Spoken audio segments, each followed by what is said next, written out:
Greetings everybody and welcome to Madrid Ball. I hope you all are safe and sound. The tough run of games continue for Real Madrid as the Los Blancos host Athletic Bilbao at the Santiago Bernabeu. We're coming off a big victory in the weekend as we beat Sevilla in a dramatic match. We snatched 3 points against our direct rivals courtesy of the heroics of Vinicius Jr. and Thibaut Courtois. We managed to create a 4-point gap at the top of the table and certainly Madrid are on the right track to get their hands on the title. However, we can agree that the Los Blancos will need to play much better than how they played against the Andalusian outfit. They had exposed some of the flaws and Ancelotti and co would be mindful of not repeating the same mistakes against Athletic Bilbao. They're a physical team, they will try to disrupt the flow of play and try to prevent Madrid from building any momentum in the game, but that is where Real Madrid need to step in and show exactly why we are the ones sitting at the top of the pile.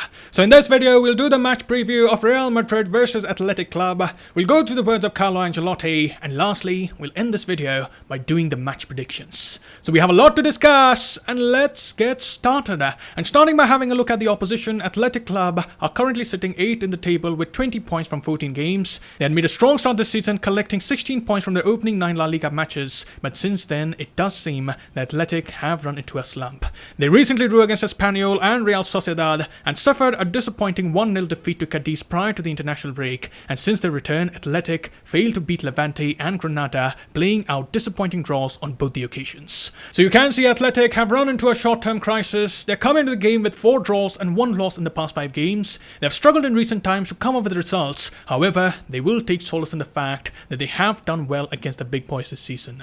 Earlier in the campaign, they drew against Atletico away from home and they also kept Barcelona at bay when they hosted the Catalan Giants. So surely these results against the big clubs will be at the back of their minds. At the same time, we also have to remember that Athletic have conceded the least amount of goals this season. They have been strong at the back, they don't give much liberty to the opposition to test their goal, and that is why Real Madrid need to be on top of the attacking game to break down the opposition tonight.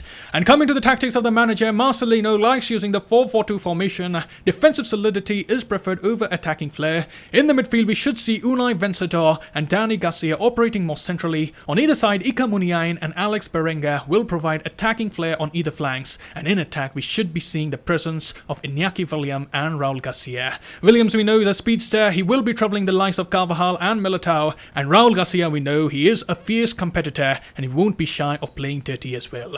We also have to know that Athletic haven't exactly been doing well in attack. In fact, they are one of the sides who have scored the least amount of goals this season, but Real Madrid must be wary of the threats that Athletic possess. And coming to Real Madrid, this as you see is the squad list for the game. You can see Ancelotti has welcomed back Rodrygo and Eden Hazard in the side. Both have recovered from gastroenteritis and are again ready to defend the honour of the white shirt, but will we see them playing in the game? That is a question that Ancelotti needs to ponder upon.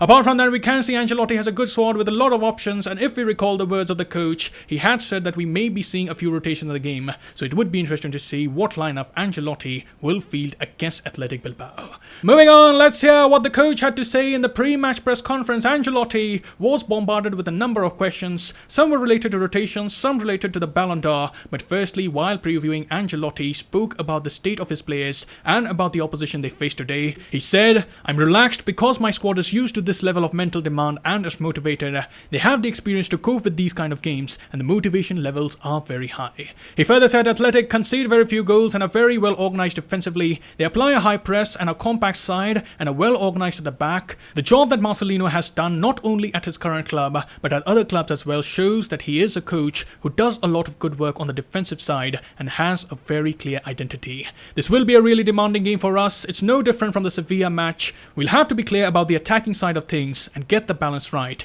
because they are a very tired side. Then Ancelotti was asked about the 4th place finish of Karim Benzema in the Ballon d'Or, and Ancelotti said, "We have to give the Ballon d'Or ranking the value it deserves. Messi won it and he remains a great player. The individual awards are important for the players as they are a motivation, but it doesn't matter if they don't win it. I hope that a Madrid player wins it next year. Benzema has had an excellent season. He finished 4th and will now have the motivation to play and train well to win it." He also spoke about the prospect of Real Madrid players winning the Ballon d'Or next year. He said, "Vinicius has the quality to be in contention for it one day. We had Benzema, Modric and Courtois in the shortlist, and Real Madrid squad has plenty of options. It's difficult for goalkeepers to win the Ballon d'Or, but Courtois has the quality to do so." And talking about Benzema, I was personally very disappointed to see him not getting a podium finish. It was top 3 in my view, and we know some players are overhyped, but but Karim Benzema was truly brilliant over the course of the year. He came with some important goals in big games, and I understand that since Benzema didn't win any silverware, his chances weren't that great, but it's ridiculous how some of the fanboys are going around questioning why Benzema was there. They're saying things like, what has Benzema done? Why is he so high in the ranking? From these comments, we instantly know these people have no knowledge of La Liga. They have no knowledge of what Benzema has done for Madrid in the past 3 years. At least do the basic research while talking about a player, and truly, it's frustrating that Benzema isn't given the respect that he deserves. He has done a lot for Madrid, we Madridistas acknowledge it, but some of these self-centered people just refuse to accept the greatness of Benzema, and that has to change, and such ignorance cannot be accepted. He's off to a flying start this season, so let's see how the year pans out, and if Madrid can win silverware and Benzema can continue his sublime form, definitely he has to be amongst the favourites to win the award next year. Moving on, Ancelotti was then asked if there is any intention of improving the workforce in January. The reporter was asking if we would see any potential signing, and Ancelotti, while answering, played down the rumours. He said, I think in general you have to work in the summer. The adjustments you make in January are adjustments that I don't like too much because it means that something went wrong in the summer. We don't need to improve the team in January. If there are players who are not happy and want to leave, we can think about it. But arrivals, no. The team is finally constituted and we can compete to the end. And lastly, Ancelotti was asked for his thoughts on Militao and Alaba partnership, which has been growing from strength to strength, and Ancelotti, while speaking about the two, also highlighted the importance of Nacho in the side. He said, the two of them are combining their qualities well. Militao has better physical attributes, Alaba is more used to operating in four-man defense. Both of them are performing well. I want to point out that Nacho is in good form, and the fact that he's not playing as much doesn't change anything.